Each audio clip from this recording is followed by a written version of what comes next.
So we can try to get any of them. We can also do it within the Revit Lookup, and this is where it becomes handy, because if we select an element, we go to the add-ins Revit Lookup. We can snoop current selection, and it's giving me a family instance.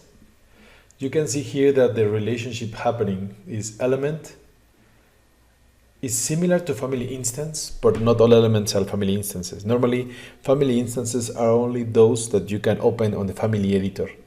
If you cannot open something on a family editor, they don't have a family instance. They are just elements.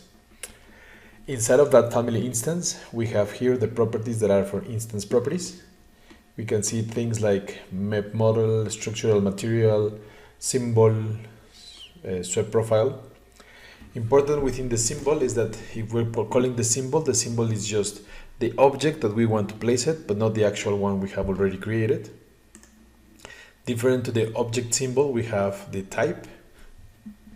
So we have as well the type ID, which will have different parameters that are the type parameters working on that element.